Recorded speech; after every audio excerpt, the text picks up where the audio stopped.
I imagine you and I are similar, probably similar to Dave Ramsey. We started this thing based on us having personal relationships. I started EntreLeadership on the phone with every customer that showed up to the first event where we had 100 people.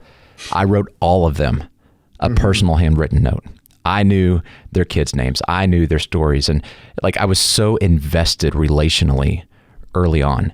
And then it got bigger and we started hiring people. And the same thing here with Dave Ramsey. He sat kneecap to kneecap across a card table from people who are in financial distress, and he's personally coaching them through. And he's going, let me call the creditor for you. I'll put them in their place. I'm going to fight for you, man. He personally advocated for the first, I don't know how many thousands of actual customers. And today he can't do that. We've got teams that do that. As founders, I think we assume that when we hire people, they're going to have that same fire and that same, it's, for us, it's obvious, it's like, well, of course you take care of the customers. That's what got us here. We remember those early days when they're all we had. We didn't have the multi-million-dollar facilities and the resources and it was our ability to build relationships is what the whole thing got off the ground on. And then we bring people on, and I think we forget or we assume that they don't know those stories, and we have to teach them, hey, this is how business works. These are these humans out here who have hopes and dreams and fears. And how have you been so intentional to distill what you know as a founder into the hearts and the minds of your team? Two ways. Number one is the way that we've transitioned to doing this is now I have to do this with our team. So we're at 53 people as we record this.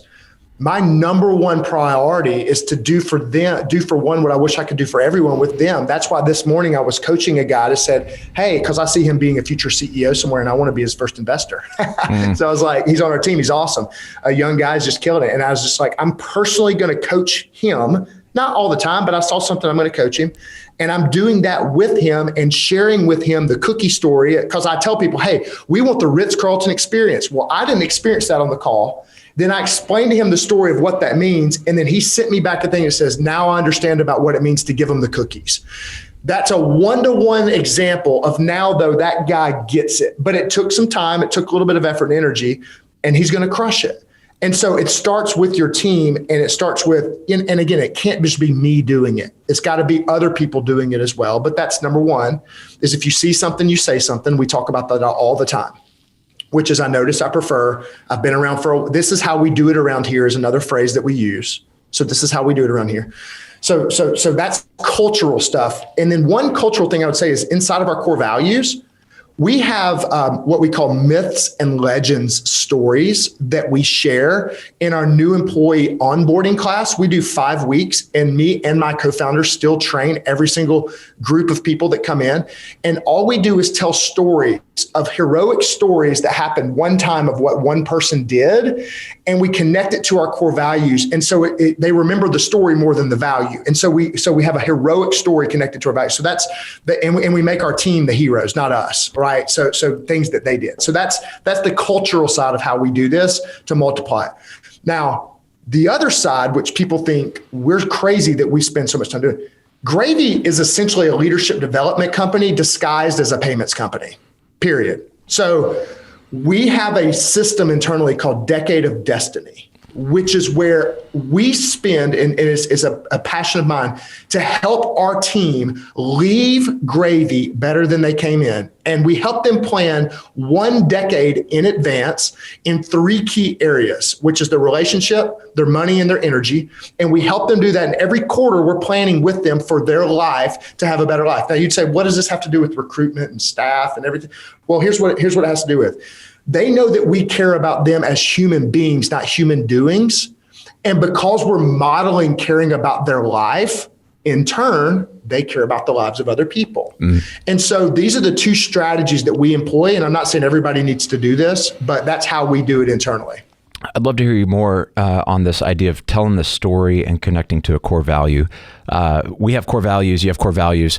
We throw these around a lot, and there are a lot of business owners going, okay, I know I need to get some core values, and then now you're saying tell a story about it. Do you have a practical example of one of your values and then a story that you would tell to make this a little bit more concrete? Because I think it's brilliant, and I want you to unpack it a little bit more. Yeah, well, this is a fun. We one of our core values is that we don't take ourselves too seriously, as you probably can tell.